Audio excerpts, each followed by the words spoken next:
অবশেষে আমরা হলাম ফেসবুক স্ক্যামের শিকার। আসসালামু আলাইকুম। সময়টা ছিল 16 সেপ্টেম্বর। প্রতিদিনের মতো সেই দিনও সন্ধ্যাবেলা আমি আমাদের পেজের রুটিন চেক করতেছিলাম, সবার কমেন্ট এন্ড মেসেজের রিপ্লাই দিতেছিলাম। তার কিছুক্ষণ পর হঠাৎ দেখি যে আমাদের পেজের এই দুইটা ভিডিও নাই। তখন আমি আমার বড় ভাইকে বলি যে আমাদের পেজের এই দুইটা ভিডিও কই গেছে। আমরা দুইজন ভাবতেছিলাম যে হয়তো এটা ফেসবুকের গ্লিচ, মাঝে মধ্যে অনেকের ভিডিও এভাবে গন হয়ে যায়, দেখা যায় না, কিছুক্ষণ পরে ঠিক হয়ে যায়। তো আমরা ওয়েট করতেছিলাম, কিন্তু ওয়েট করার পরে তারপর একটা মেসেজ আসে আমাদের পেজের ইনবক্সে। ওইখানে বলা ছিল দুইটা ভিডিও রিমুভ করে দিছে, 15,000 টাকা দিলে দুইটা ভিডিও ব্যাক করে দিবে। তারপর আমি আমাদের পেজের পেজ কোয়ালিটি চেক করি, সেইখানে দেখি যে পেজ কোয়ালিটি ইউলো হয়ে আছে, দুইটা ভিডিও টেক ডাউন করা দিছে, দুইটা স্ট্রাইক। সো হঠাৎ করে এটা দেখার পর আমাদের মাথায় কাজ করতেছিল না যে আসলে আমরা কি করবো ওই সময়, কারণ এর আগে কখনো এরকম জিনিস ফেস করিনি। পরে আমি আমার কিছু ভাই ব্রাদারের সাথে কথা বলি, বলার পর একটা ভাইয়ের মাধ্যমে টিম TRS ওনাদের সাথে কন্ট্যাক্ট হয়। তারপর ওনারা আমাদের পেজের সকল সিকিউরিটি ওনাদের হাতে নিয়ে যায়, আমাদের যা যা ভিডিও ছিল সব তারা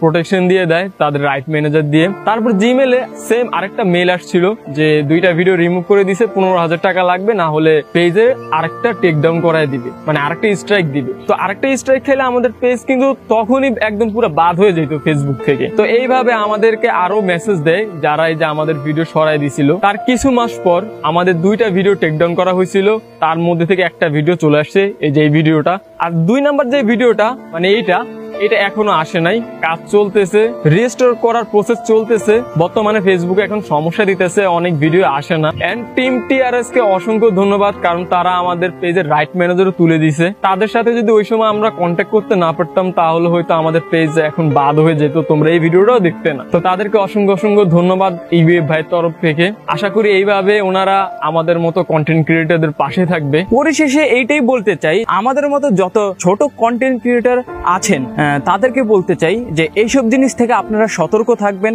আর যদি স্ক্যামের কবলে পড়েও যান তাহলে তাড়াতাড়ি চেষ্টা করবেন যে কোনো প্রফেশনাল যারা তাদের সাথে যোগাযোগ করতে। আর এই স্ক্যামের কারণে আমাদের আর্থিক ক্ষতিও হয়েছে, প্লাস আমাদের মানসিক যে চাপ ওটাও সহ্য করা লাগছে, প্লাস আমাদের ভিডিও বানায় যাওয়া লাগছে। তো আমরা বলতে চাই সবসময় তোমাদেরকে আমরা হাসি খুশি ভাবেই কন্টেন্ট প্রেজেন্ট করার চেষ্টা করি। তো এটাই শেয়ার করার ছিল যে আমাদের সাথে একটা ফেসবুক স্ক্যাম হয়ে গেছে। তো করব বলে এই ভিডিওটা করা হইতেছিল না, কারণ আমাদের দুই ভাইয়েরই অনেক পার্সোনাল কাজ আছে, প্লাস ভিডিও বানাইতে হইতেছিল। তো এটাই আজকের মতো এতটুকুই, দেখাবো অন্য কোনো ভিডিওতে। আর যেভাবে সাপোর্ট করতেছিলা আশা করি ভবিষ্যতে এভাবেই সাপোর্ট করবা।